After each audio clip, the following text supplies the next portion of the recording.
اعوذ باللہ من الشیطان اللعین الرجیم بسم اللہ الرحمن الرحیم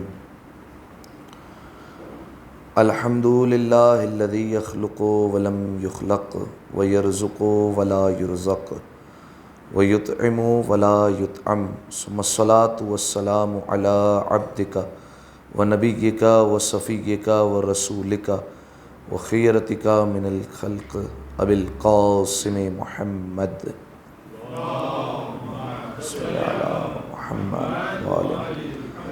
وعلى أهل بيته الطيبين الطاهرين المعصومين المظلومين سيما ابن عمه علي عليه السلام وهو النبأ العظيم والصراط المستقيم والقرآن الكريم وهو الصديق الأكبر والفاروق الأعظم وحبل الله المتين وإمام المسلمين ووصي رسول رب العالمين واللعنة الدائمة على أعدائهم أجمعين اما بعد فقد قال الله سبحانه وتعالى في محكم كتابه المبين بسم الله الرحمن الرحيم والذين هم لأماناتهم وعهدهم راعون صلوات على محمد وآل محمد اللهم صل على محمد.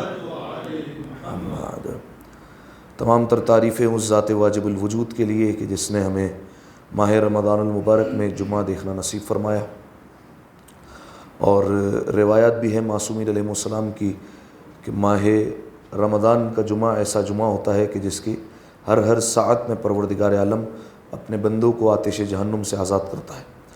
پروردگار عالم سے اس دعا کے ساتھ کہ مالک ہم سب کو جہنم سے آزاد فرمائے، لہذا اس دعا کی قبولیت کے لیے اور مزید ہماری توفیقات میں اضافے کے لیے ایک دفعہ مل کر بآواز بلند صلوات ہدیہ کر دیں. اللہم صلی علی محمد وآل محمد. سامعین محترم، گزشتہ جمعے تک ہماری گفتگو خطبہ شعبانیہ کے حوالے سے ہو رہی تھی. وہ خطبہ جو رسول اللہ نے ماہ رمضان المبارک کی فضیلت میں ارشاد فرمایا تھا، وہ خطبہ الحمدللہ گزشتہ جمعے اپنے اختتام کو پہنچا اور مکمل خطبہ آپ کی خدمت میں بیان کر دیا گیا تھا کہ اس خطبے کے آخر میں رسول اللہ نے گریہ فرمایا. امیر المؤمنین نے سوال کیا تھا، یا رسول اللہ کس بات نے آپ کو رلا دیا، کیوں روتے ہیں؟ تو رسول اللہ نے فوراً فرمایا تھا کہ اے علی، میں دیکھ رہا ہوں کہ اس مہینے میں تمہارے خون کو حلال سمجھا جائے گا اور تمہاری ریش کو داڑھی سے رنگ دیا جائے گا، اور میں دیکھ رہا ہوں کہ اولین و آخرین کا شقی ترین شخص، بدبخت ترین شخص اٹھا ہے، اور وہ تم پر وار کر رہا ہے، اور وہ ناقہ صالح کے قاتل کا بھائی ہے. تو اس بات پر جو ہے وہ خطبے کا ہم نے اختتام کیا تھا. اب ہم اپنے جو ہے وہ سابقہ موضوع سے، یعنی جو خطبہ شعبانیہ سے پہلے موضوع جاری تھا، اس سے ہم دوبارہ متصل ہو جائیں گے. اور وہ موضوع کون سا تھا جس پر ہماری بات ہو رہی تھی خطبہ شعبانیہ سے پہلے؟ ہاں، گناہان کبیرہ، اس پر ہماری بات ہو رہی تھی. اور آپ کی خدمت میں بیان کیا گیا تھا، خلاصہ کلام کے طور پر جو ہے وہ بس بیان کر دوں کہ گناہ کی دو قسمیں تھیں. ایک گناہ صغیرہ، اور کچھ گناہ وہ ہوتے ہیں جو گناہان کبیرہ کہلاتے ہیں، چھوٹے گناہ اور بڑے گناہ. فرق آپ کی خدمت میں بیان کر دیا گیا تھا. مقصد یہ نہیں ہے کہ چھوٹے گناہ ہیں تو انجام دیتے رہیں، کوئی مسئلہ نہیں ہے اور انسان اس کو حقیر سمجھ کر انجام دے، اور بڑے گناہ ہیں تو اس سے انسان اپنے آپ کو بچا لے. نہیں، ایسا نہیں ہے، بلکہ گناہان کبیرہ اور صغیرہ کی یہ دو اصطلاحیں اس لیے رکھی گئی ہے کہ گناہان کبیرہ وہ ہے کہ اگر بالفرض انسان اس کا مرتکب ہوتا ہے، اس کو انجام دیتا ہے اور توبہ کیے بغیر دنیا سے چلا جاتا ہے، اور پھر قیامت کے میدان میں نہ اہل بیت علیہ السلام اس کی شفاعت کرتے ہیں، نہ پروردگار عالم اپنی اس پر رحمت کرتا ہے، کیونکہ کچھ لوگ ایسے ہوں گے جس پر نہ پروردگار عالم کی رحمت برسے گی، نہ اہل بیت اس کی شفاعت کریں گے. لہذا اگر ایسا شخص ہوا تو پھر اس کے لیے جہنم کنفرم ہے. تو اس کو کہتے ہیں گناہ کبیرہ، جس کے لیے جہنم لکھ دی گئی ہے. اور گناہ صغیرہ، اس پر جہنم تو نہیں، لیکن بالآخر قبر میں یا برزخ میں یا دنیا میں مصیبتوں میں انسان گرفتار ہوگا. لیکن آپ کی خدمت میں بیان کیا گیا تھا کہ یہ گناہ صغیرہ بھی وہ گناہ ہے جو آٹومیٹکلی کبھی کبھار خود گناہ کبیرہ بن جاتے ہیں. صحیح ہے، چھوٹے گناہ ہیں لیکن بڑے گناہ میں کنورٹ ہو سکتے ہیں. کیسے؟ ہاں، ایک تو بار بار ریپیٹ کرنے سے، بار بار تکرار کرنے سے ہمیں پتہ چل گیا چھوٹا گناہ ہے لہذا بار بار کرتے جاؤ، یا پھر اس کو ہلکا سمجھنے سے آپ نے اس کو حقیر سمجھا کہ ہے تو چھوٹا ہی گناہ، کیا ملے گا اس سے زیادہ سے زیادہ، ٹھیک ہے، دنیا میں پریشانی تو آئے گی، یا پھر جو ہے وہ یار چھوٹا گناہ ہی تو ہے، یا اس کو حقیر سمجھ کر انجام دیا، تو یہ جو گناہ کو ہلکا سمجھا، یہ ہلکا سمجھنا آٹومیٹکلی خود بخود گناہ کو گناہ کبیرہ بنا دیتا ہے، ٹھیک ہے۔ اچھا، اس کے بعد ہماری جو گفتگو ہوئی تھی وہ مختلف گناہ کبیرہ پر ہوئی، شرک پر ہم نے گفتگو کی، آق والدین پر ہم نے گفتگو کی، جھوٹ پر تفصیلی گفتگو ہوئی تھی، غیبت پر، گانے پر، شراب پر، سود پر، رشوت پر، مال حرام پر، جوئے پر، قطع رحمی پر، اس طریقے سے جو ہے وہ مختلف گناہوں پر ہم نے گفتگو کی تھی۔ تو تقریباً جو ہے وہ 20 نشستیں ہماری گناہ کبیرہ کے حوالے سے ہو چکی ہے، اور آج ہم اپنے 21ویں مرحلے میں داخل ہو رہے ہیں۔ ایک دفعہ صلوات پڑھی مل کر بآواز بلند، اللہم صلی علی محمد وآل محمد۔ آج جس گناہ پر گفتگو کرنی ہے وہ بھی ایک گناہ کبیرہ میں سے ہے، اور انتہائی اہم گناہ ہے، اور آخری زمانے میں اس گناہ کی پیشن گوئی بھی کی گئی۔ وہ کیا ہے؟ وہ ہے امانت میں خیانت کرنا۔ یہ بھی گناہ کبیرہ میں شمار کیا گیا ہے۔ بلکہ آپ کے سامنے یوں کہوں کہ آخری زمانے کے حوالے سے جب علامتیں بیان ہوئی، جب آخری زمانے کی خرابیاں بیان کی گئی کہ آخری زمانے میں کیا کیا خرابیاں ہوں گی، تو اس میں سے ایک جو بات تھی وہ یہ تھی کہ امانت کو حلال سمجھیں گے لوگ، اپنے لیے اس کو جائز سمجھ لیں گے۔ اگر کوئی بالفرض امانت رکھا گیا تو اس میں لوگ تصرف کر لیں گے، اس کو یوز کر لیں گے، اور اپنا مال سمجھ کر گویا اس کو یوز کریں گے۔ لہذا امانت میں خیانت کرنا یہ آخری زمانے کی خرابیوں میں سے ایک خرابی ہے، اور پروردگار عالم نے اسے گناہ کبیرہ میں سے قرار دیا ہے، ٹھیک ہے۔ اچھا، اب آئیے آپ کے سامنے سب سے پہلے تو بیان کرنا ہے، اب ہماری جو بات ہوگی وہ 3 اسٹیپس میں ہوگی، 3 اسٹیجز پر ہمیں بات کرنی ہے، ٹھیک ہے۔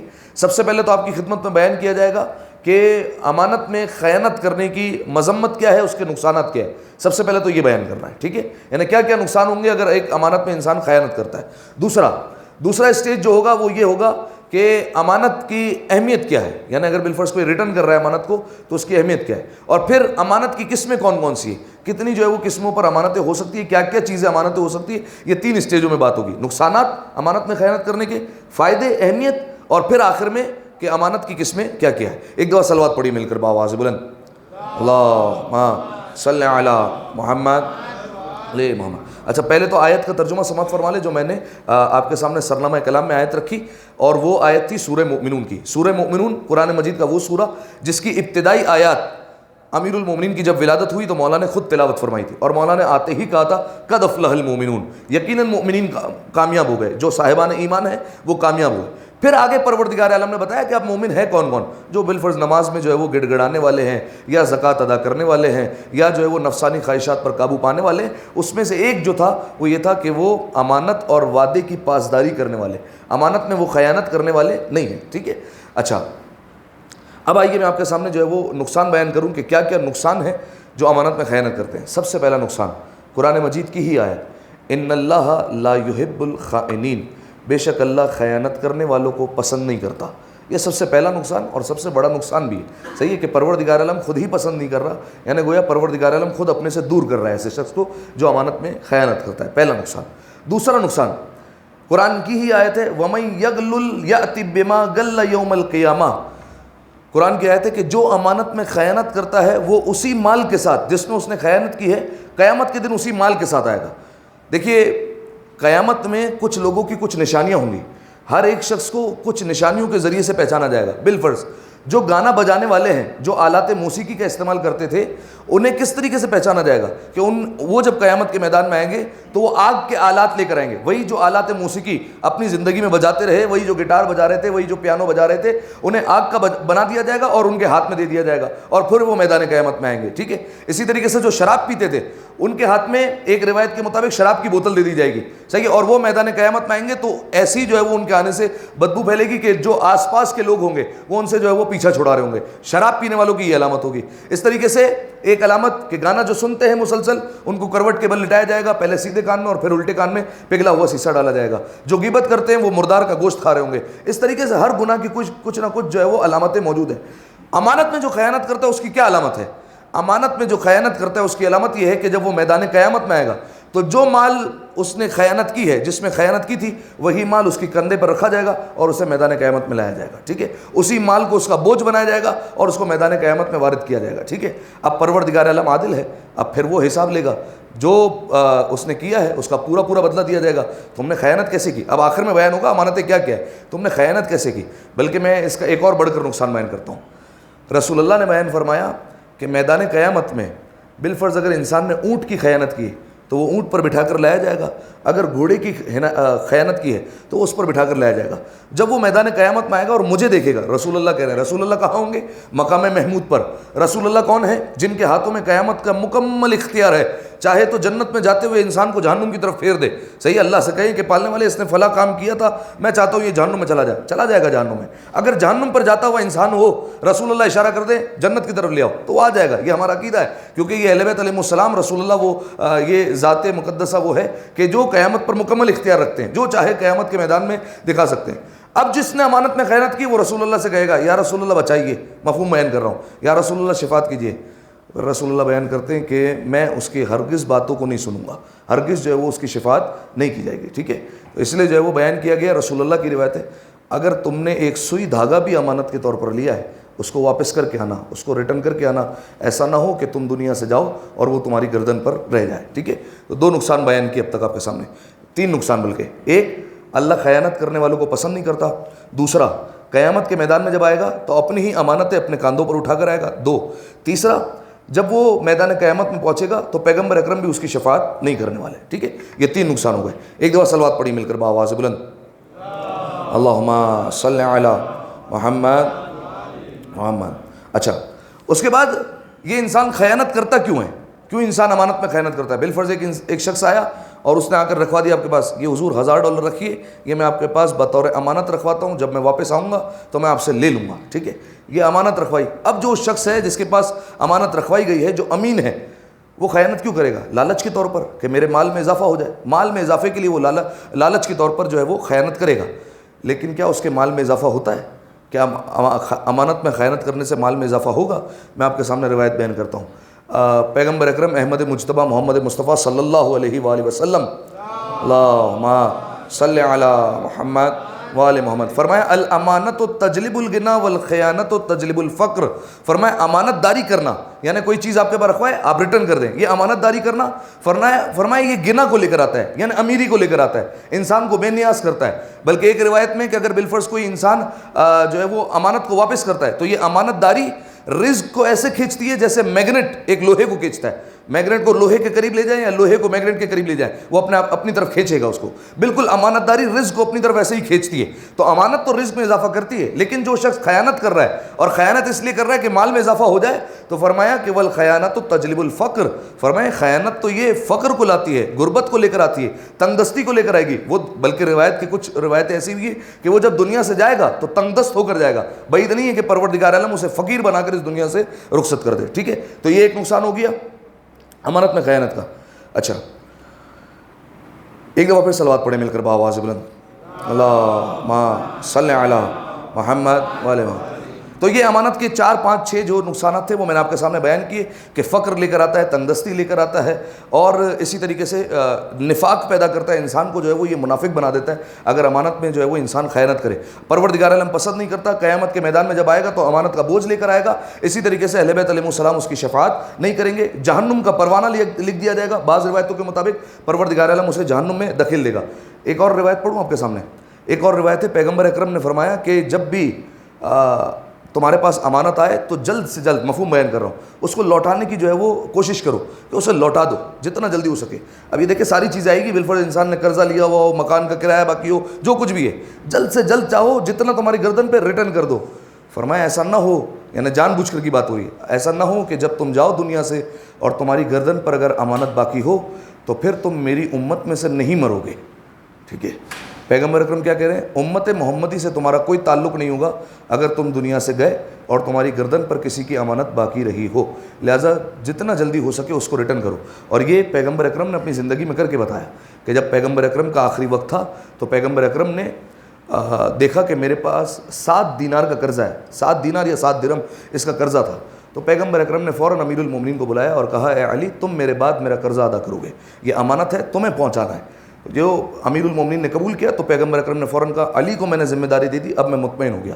اسی طریقے سے امیر المومنین کو ذمہ داری دی تھی شب ہجرت میں، شب ہجرت جب رسول اللہ اپنے امیر المومنین کو بستر پر سلا رہے ہیں، علی کل تم ہجرت کر کے مدینہ میرے پاس آ جانا، خواتین کو لے کر آنا، اور جو امانتیں ہیں وہ ریٹرن کر کے آنا، یہ امانتیں میں تمہارے پاس رکھوا رہا ہوں، جن کی امانتیں ہیں وہ واپس کر کے پھر میرے پاس پہنچنا، ٹھیک ہے۔ تو یہ ہے امانت کے جو نقصانات ہیں وہ میں نے آپ کے سامنے بیان کر دیے۔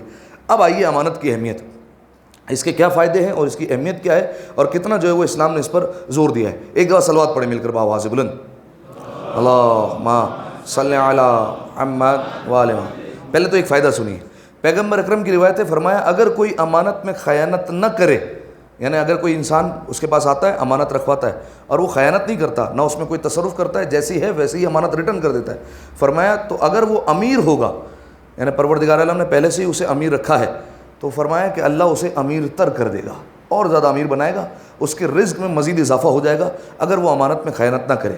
اور فرمایا اگر وہ غریب ہوا تو پروردگار عالم اس کو خوشحال کر دے گا، اس کو غنی کر دے گا، اسے بے نیاز کرے گا، اس کی زندگی میں خوشحالی آنا شروع ہو جائے گی اگر وہ غریب ہوا، ٹھیک ہے۔ تو یہ جو ہے وہ ایک فائدہ ہوا۔ اب آئیے اہمیت کے اوپر کہ اہمیت کیا ہے، کتنا زیادہ جو ہے وہ اسلام نے زور دیا ہے۔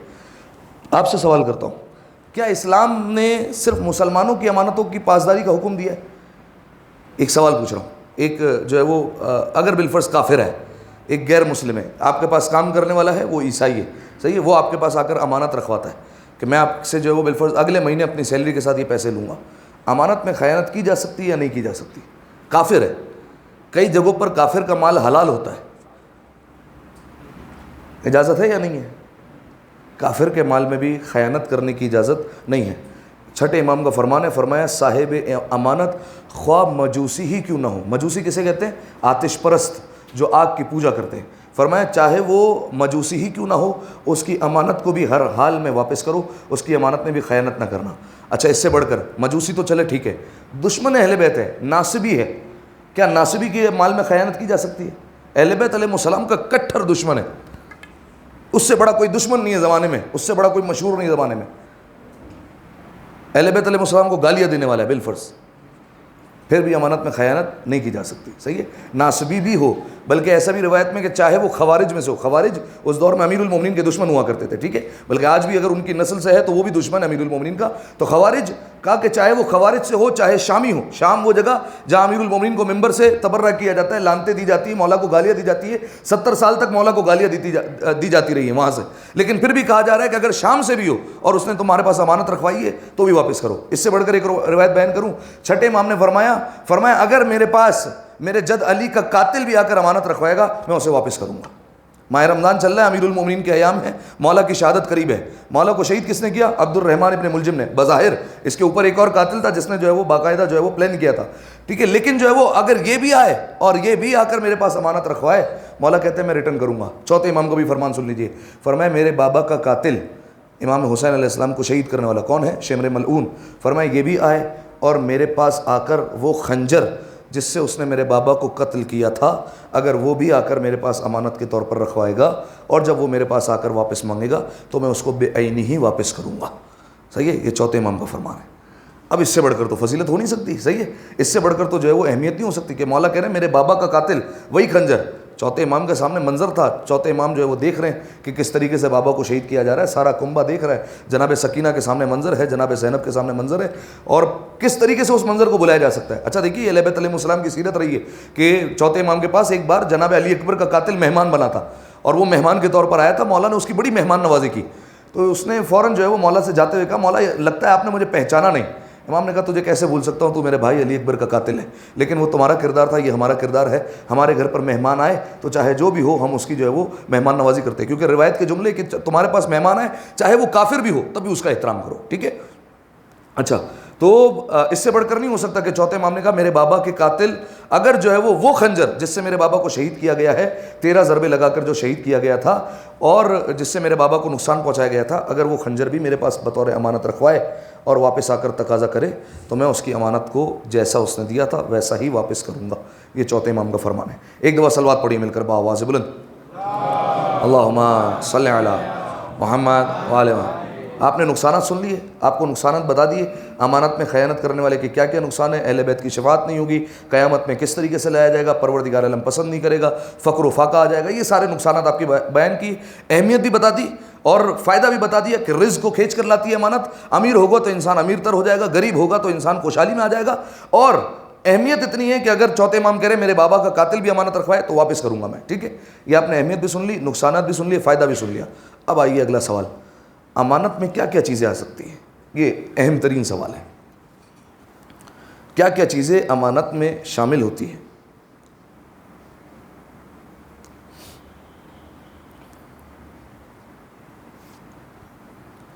بتائیے بھائی. چلیے ایک تو میں آسان کر دیتا ہوں. یہ مال و دولت امانت ہو سکتی ہے, ٹھیک ہے. یہ بالفرض جو ہے وہ گھر کا کرایہ مکان مالک کو دینا, یہ بھی امانت ہے. کسی نے جو ہے وہ قرضہ رکھوایا, ٹھیک ہے, اب یہ جو ہے وہ قرض کے طور پر جو آپ نے پیسے لیے, یہ بھی امانت ہے, اس کو ریٹرن کرنا ہے, ٹھیک ہے. کوئی بالفرض سفر پر جا رہا ہے, آپ کے پاس امانت رکھوا کر گیا, بالفرض ہوتا ہے بالفرض پڑوسیوں میں کہ چابی یہ رکھیے, ہم سفر پر جا رہے ہیں, جب آئیں گے تو آپ سے یہ گھر کی چابی لے لیں گے, ٹھیک ہے. یہ ہوتا ہے عموماً. یہ ساری چیزیں تو مال و دولت امانت ہے. کیا مال و دولت کے علاوہ بھی کوئی چیز امانت ہو سکتی ہے؟ ہاں صحیح. اب آئیے, اب میں امانت کی 3 قسمیں بناتا ہوں اور جلدی جلدی بات ختم کر رہا ہوں. یہ موضوع اگرچہ ایسا ہے کہ جس پر 2-3 جو ہے وہ نشست ہماری بات ہو سکتی ہے, لیکن آج ہی مجھے اس کو سمیٹنا ہے. دیکھیے امانت کی 3 قسمیں کیجیے. ایک وہ ہے جو اللہ کی امانت ہے, رسول کی امانت ہے اور لوگوں کی امانت ہے. یہ 3 قسمیں ہوں گی. لوگوں کی امانت میں پھر 2 طریقے کی امانتیں ہوتی ہیں. ایک تو ہے مال و دولت, ٹھیک ہے, اور بالفرض جو ہے وہ کوئی آپ کے پاس مال رکھوا رہا ہے, کوئی آپ کے پاس چیز بطور امانت رکھوا رہا ہے, آپ کے سامنے بیان کیا قرض رکھوا رہا ہے, ٹھیک ہے, یا پھر جو ہے وہ آپ کو بالفرض ایسی بھی جو ہے وہ پریکٹیکل مثال بن سکتی ہے. آپ گئے اور کہا حضور مجھے آپ $5,000 دے سکتے ہیں, مجھے اپنا کاروبار شروع کرنا ہے, جیسے جیسے چلے گا بالفرض 1 سال میں 1.5 سال میں آپ کو ریٹرن کر دوں گا. صحیح ہے, یہ بھی امانت ہے. صحیح ہے. اسی طریقے سے کسی نے آپ کو لون دیا ہے, یہ بھی امانت ہے. مالک مکان کا کرایہ, یہ بھی امانت ہے. صحیح ہے. بالفرض جو ہے وہ آپ جو ہے وہ مکان مالک ہے, آپ کے پاس اس نے ڈپازٹ رکھوایا ہے, یہ بھی امانت ہے. تو یہ سارے کے سارے ایک تو ہے مال و دولت امانت. اس کے بعد ایک امانت ہے, وہ ہے راز, ٹھیک ہے. یہ راز جو ہے وہ انسان کی جو باتیں ہیں وہ بھی امانت ہے. اچھا پہلے تو انسان کو خود دیکھنا چاہیے کہ جس کو بتا رہا ہوں وہ امین ہے یا نہیں ہے, آیا وہ امانت دار ثابت ہوگا یا نہیں ہوگا. اسلام نے بڑا زور دیا ہے کہ اپنی باتیں بھی کسی کو افشا مت کرو, نہ بتاؤ کسی کو. جو یہ انسان کہتے ہیں نا یار کسی کو بتانا نہیں, اور پھر کہہ کر بتاتے ہیں, مولا کہتے ہیں یہ جو کہہ کر بتا رہا ہے نا یہ بات پھیلے گی, یہ بات دوسروں تک جائے گی, ٹھیک ہے. یہ جو دوسرے کو کہتے ہیں نا یار کسی کو بتانا مت اور پھر بات بتاتے ہیں, مولا کہتے ہیں یہ بات مشہور ہوگی. وشاء کا لفظ ہے روایت میں کہ یہ مشہور ہو کر رہے گی, لوگوں میں پھیل جائے گی یہ بات, ٹھیک ہے. تو روایت میں یہ بیان ہوا ہے کہ اگر بالفرض کسی کو راز بتائیں تو امین سمجھ کر دے کہ یہ امانت دار ہے, اچھا امانت دار ہوگا تو ہی اس کو راز بتائیں, ورنہ راز نہ بتائیں. اور جس کو راز دیا جا رہا ہے وہ امانت دار ہے. ایک بالفرض کسی کو پتہ ہے کہ فلاں بندے نے یہ عیب کیا ہے, اسے پتہ ہے, یا بالفرض جو ہے وہ اس کے بینک اکاؤنٹ میں اتنا پیسہ پڑا ہوا ہے, ٹھیک ہے. اب یہ اگر اس کو پتہ ہے اگر یہ میں بات بتاؤں گا وہ جس کا راز ہے اس کو برا لگے گا, تو یہ راز جو ہے وہ باتیں بتا نہیں سکتا. یا پھر بالفرض ایک جو ہے وہ پریکٹیکل مثال, آپ کا دوست ہے, آپ نے موبائل اٹھایا, اس کا موبائل پہ کوڈ نہیں ہے, آپ نے کھول لیا, اب اس کی تصویروں میں گھس گئے یا اس کے میسج میں گھس گئے, ہاں بھائی آج کل کس سے باتیں چل رہی ہے تمہاری, یہ جو ہے وہ ساری امانت میں خیانت میں شمار ہوا ہے, ٹھیک ہے. تو یہ راز جو ہے وہ فاش کرنا یہ بھی جو ہے وہ امانت میں خیانت میں شمار ہوتا ہے. اور بلکہ امیر المومنین کا فرمان بھی ہے کہ راز کو فاش کرنا یہ غداری ہے اور خیانت کاری ہے. مفہوم بیان کر رہا ہوں آپ کے سامنے, ٹھیک ہے. تو یہ لوگوں کی امانت میں ایک مال و دولت آئے گا, ایک یہ راز آ جائے گا, ٹھیک ہے. یہ میں نے آپ کے سامنے بیان کر دیا. اب آئیے, کیا رسول اللہ نے ہمارے اوپر کوئی چیز بطور امانت چھوڑی ہے؟ رسول اللہ کی بھی امانت ہے, اس میں بھی خیانت نہیں ہو سکتی. کیا رسول اللہ, بلکہ آسان کرتا ہوں, رسول اللہ جب دنیا سے جا رہے تھے تو کچھ چیزیں بطور امانت چھوڑ کر گئے تھے؟ کیا چھوڑ کر گئے تھے؟ ہاں, انی تارکن فیکم الثقلین کتاب اللہ و عترتی, اے لوگوں میں تمہارے درمیان 2 گراں قدر چیزیں چھوڑ کر جا رہا ہوں, ایک قرآن ہے اور ایک اہل بیت ہے, یہ دونوں چھوڑ کر جا رہا ہوں. اب قرآن بھی امانت ہے, اہل بیت بھی امانت ہے, دونوں میں خیانت نہیں ہو سکتی, ٹھیک ہے. امانت قرآن ہے, اب اس کو پڑھنا پڑے گا. ایسا نہیں ہے صرف ماہ رمضان کی یہ بہار ہو گیا, باقی جو ہے وہ یہ الماریوں میں پڑا ہوا ہے, اس پر غبار ہٹا رہا, نہیں. اگر یہ ایسا ہوا تو قیامت کے دن یہ قرآن شکایت کرے گا, جس طریقے سے روایت میں کہ قرآن شفاعت کرے گا بعض مومنین کی. ایک انسان کا جہنم کا فیصلہ ہو گیا ہوگا, قرآن اس کو بچا لے گا, ٹھیک ہے. قرآن اس کو روک لے گا, پالنے والے میرا پڑھنے والا تھا, مجھ پر عمل کرنے والا تھا, کبھی کبھی کوتاہی ہو جاتی تھی, معاف کر دے. قرآن شفاعت کرے گا. ویسے ہی قرآن شکایت بھی کرے گا, شکوہ بھی کرے گا. پروردگار عالم ہم سب کو محفوظ فرمائے اور ان لوگوں میں ہمارا شمار نہ ہو. اب قرآن خوانی ہوتی ہے, میں مجبور ہوں یہ جملہ کہنے پر, اکثر لوگ قرآن پڑھتے ہیں, میں دعوے سے کہتا ہوں پورا سال وہ قرآن کو ہاتھ نہیں لگاتے, میں آپ کو کہہ رہا ہوں. صحیح ہے, ان کے پڑھنے سے وہ بسم اللہ پڑھتے ہیں تو اندازہ ہو جاتا ہے کہ وہ قرآن کو ہاتھ نہیں لگاتے. اور کئی لوگ تو جو ہے وہ اندر بھی نہیں آتے یا پیچھے بیٹھے رہتے ہیں, اس سے تو صاف صاف ظاہر ہوتا ہے کہ وہ بھی قرآن کو ہاتھ نہیں لگاتے, تبھی تو اندر آنے میں جھجک رہے ہیں, تبھی تو بیٹھنے میں جھجک رہے ہیں. لہذا جو ہے وہ کئی لوگ قرآن کو جو ہے وہ اہمیت نہیں دیتے. قرآن امانت کے طور پر ہے, یاد رکھیے. ایک تو قرآن کا حق ہے, دوسرا رسول اللہ کی امانت ہے. اگر حق ادا نہ کیا تو اہل بیت علیہ السلام یقیناً سوال کریں گے کہ کیوں نہ پڑھا تھا. صحیح ہے. ویسے تو آخری زمانے کی علامات میں سے ہے کہ قرآن جو ہے وہ صرف اور صرف رسموں کے لیے رہ جائے گا, بہن کی شادی کے لیے, میت کے لیے, اور جو ہے وہ سر پر رکھنے کے لیے, اور اس طریقے سے جو ہے وہ رسموں کے لیے رہے گا, باقی چیزوں کے لیے نہیں نکلے گا. خدا ہم سب کو جو ہے وہ اس بیماری سے محفوظ فرمائے اور ہمیں قرآن پڑھنے کی جو ہے وہ توفیق عطا فرمائے۔ پہلے بھی کہہ چکا ہوں جنہیں قرآن پڑھنا نہیں آتا وہ بریء ذمہ نہیں ہوں گے، والدین سے تو سوال ہوگا۔ آپ کی خدمت میں پہلے بیان کیا جا چکا ہے کہ قیامت کے دن کچھ والدین ہوں گے جو جنت کی طرف جا رہے ہوں گے تو اولاد جاتے جاتے روک لے گی، پالنے والے ہم ان کو آگ کرتے ہیں۔ کیوں انہیں آگ کرتے؟ اولاد آگ کرے گی، ہم تعلق توڑتے ہیں ان سے، انہوں نے ہمارے حقوق ادا نہیں کیے تھے۔ کیا حقوق ہیں اولاد کے؟ ان یحسن اسما، ان کا اچھا نام رکھنا۔ ٹی وی ایکٹر کے نام پر نام نہیں رکھنا حضور، نام رکھنا ہے تو اہل بیت علیہ السلام کے نام پر نام رکھنا ہے۔ اگر خراب نام رکھ دیا اور معاشرے میں اس کا مذاق بن گیا تو یہ آپ نے حق ضائع کیا ہے۔ دوسرا ان یحسن ادبا، اس کو اچھا ادب سکھانا، اس کی اچھی تربیت کرنا۔ بچہ مہذب ہونا چاہیے، بچے کو دیکھیں گے لوگ باپ کو بولیں گے، لہذا ماں باپ کی ذمہ داری ہے اس کی اچھی تربیت کرے۔ لہذا اگر جو اچھا ادب نہ سکھائے تو اولاد جو ہے وہ قیامت کے میدان میں والدین کو آگ کرے گی۔ اسی طریقے سے ان یعلم القرآن، قرآن کی تعلیم دینا ماں باپ کی ذمہ داری ہے۔ دنیاوی تعلیم تو آپ حاصل کیے جا رہے ہیں حضور، لگائے جا رہے ہیں اپنے بچوں کو، بیٹا ایم فل کر لو، پی ایچ ڈی کر لو، یہ کر لو وہ کر لو۔ بیٹا قرآن کون حاصل کروائے گا؟ قرآن کی تعلیم کون دے گا؟ قیامت میں پی ایچ ڈی کا نہیں پوچھا جائے گا، ایم فل کا نہیں پوچھا جائے گا، انگلش میں ایم اے کر کے آئے ہو نہیں کر کے آئے ہو، کوئی نہیں پوچھنے والا۔ لیکن ہاں قرآن پڑھا نہیں پڑھا یہ پوچھا جائے گا۔ تو ایک تو بات یہ ہو گئی کہ اولاد جو ہے وہ آگ کرے گی۔ دوسری یہ بات کہ اگر بالفرض کبھی ایسا ہو کہ ماں باپ نے نہیں سکھایا ہو تو کیا انسان کی اپنی انفرادی ذمہ داری نہیں بنے گی کہ وہ قرآن کو سیکھے؟ بنے گی، بلکہ اس سے بڑھ کر نہیں بول سکتا ہوں، جو چاہتا ہے کہ اپنے والدین کی مغفرت کروائے۔ روایت کے جملے، جو قرآن دیکھ کر پڑھتا ہے پروردگار عالم اس کے والدین کو معاف کرتا ہے، چاہے والدین مشرک ہی کیوں نہ ہو۔ اس سے بڑھ کر نہیں ہو سکتی بات۔ والدین مشرک ہے دوسرے مذہب کے، پروردگار عالم پھر بھی گناہوں میں کمی کرے گا، والدین کو جو ہے وہ عذاب میں تخفیف کرے گا، عذاب میں کمی ہوتی رہے گی۔ لہذا انسان کی انفرادی ذمہ داری ہے قرآن کو سیکھنا۔ جس کو قرآن نہیں جاتا، میں پہلے ہی کہہ چکا ہوں، میں فی سبیل اللہ، جب آپ کے پاس وقت ہو میرے پاس آئیے، قرآن سیکھیے، یا جس کو قرآن آتا ہے اس کے پاس بیٹھیے، لیکن قرآن سیکھیے۔ 4-5 مہینے لگانے پڑیں گے لیکن الحمدللہ آپ کو قرآن آ جائے گا۔ آہستہ آہستہ پڑھتے رہیں گے تو انشاءاللہ روانی آ جائے گی۔ ایک دفعہ صلوات پڑھی مل کر بآواز بلند، اللہم صلی علی محمد وآل محمد۔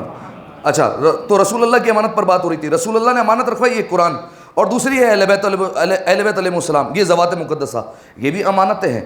ان کے ساتھ بھی خیانت نہیں ہو سکتی۔ ان کی مودت کو دل میں رکھنا ہے، ان کی محبت کو دل میں بسا کر رکھنا ہے، ان کی خوشی میں خوش ہونا ہے، ان کے غم میں غمگین ہونا ہے۔ اگر بالفرض ان کے غم کا موقع ہے، اپنے گھر کی جو ہے وہ افطار پارٹی رکھ کر بیٹھ گئے، اپنے گھر میں جو ہے وہ دوسری دعوتیں رکھ کر بیٹھ گئے، اہل بیت علیہ السلام کے غم کے مقابلے میں اپنی خوشی لے کر آ گئے۔ آج تو ہمارے بچے کی سالگرہ ہے، اہل بیت علیہ السلام کو تو گئے ہوئے اتنا عرصہ ہو گیا، رکھ دو، چاند کا مسئلہ بھی ہو جائے، چاہے کچھ بھی ہو جائے، اہل بیت علیہ السلام کے غم پر، اہل بیت علیہ السلام کے غم کے مقابلے پہ نہیں آ سکتے۔ یہی باتیں ہیں جو طے کرتی ہیں کہ حقیقی محب ہے، حقیقی چاہنے والے ہیں یا نہیں ہیں۔